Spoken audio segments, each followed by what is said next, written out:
of Nigeria is a convicted drug trafficker in America who trafficked heroin and literally had forfeited hundreds of thousands of dollars to the US government. And now the Nigerian government and the FBI are petitioning courts in America to not release these files, to not let the public know what actually happened and what was done. And so I'm here, and many are here fighting for the lives of people who are being killed in Nigeria innocently. President is a convicted criminal in America, and this is being concealed, this is being hidden. And what I have to say is that if the US refuses to release these files, they are complicit in the killing of Nigerians. We cannot allow criminals to be in power and allow their citizens to be massacred and then conceal the very files of the truth of who he was and what he did. This is life or death for Nigerians.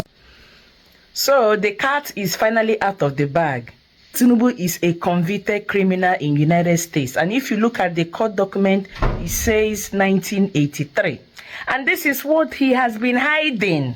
This is something else. This is what Tinubu and the FBI have been hiding. They didn't want Nigerians to know that this man is a convict in the United States. And that's why Tinubu said last, I think it was during the time of election, that releasing the files is going to cause him irreparable damage.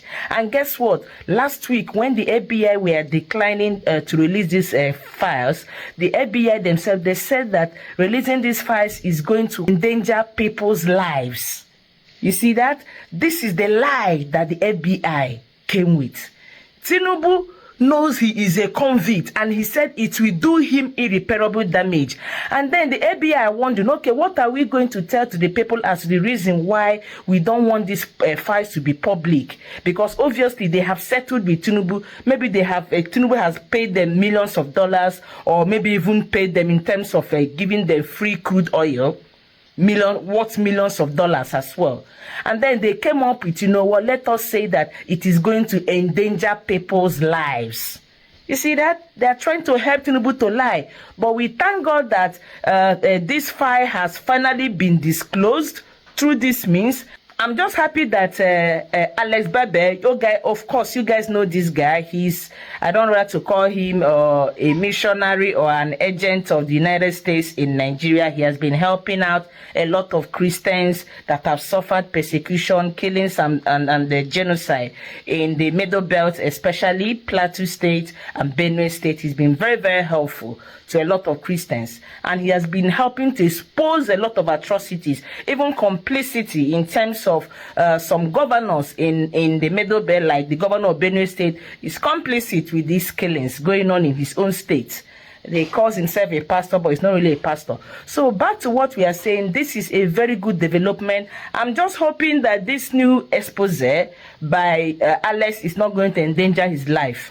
I don't know how he got about this file that he just showed on this screen. I do not know. But anyway, let us watch what goes on in the next few days, because this is a very big story that is developing here.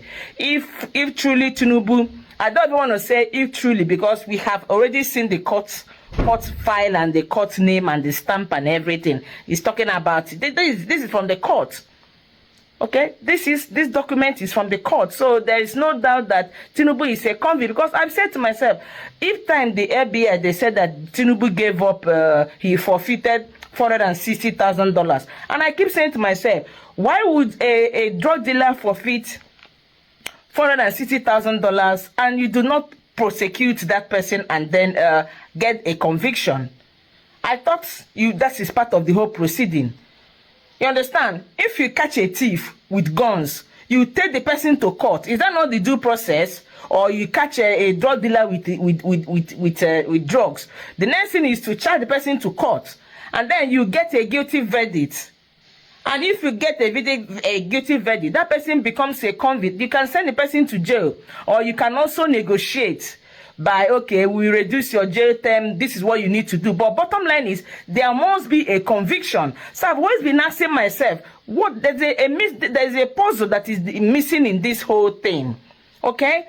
How come there was not a conviction? Now I've now come to realize, indeed, there was a conviction. And they've been hiding this conviction. And that conviction is what Tinubu has been hiding, in which he said to us, it will do him an irreparable damage. And that irreparable damage that Tinubu was talking about is this conviction, as you can see right here. we just have to follow this case as it comes and goes. I know that more and more is going to come along the way. So let's just stay tuned as these stories develop. I'm going to bring you more and more information regarding this story as it comes along.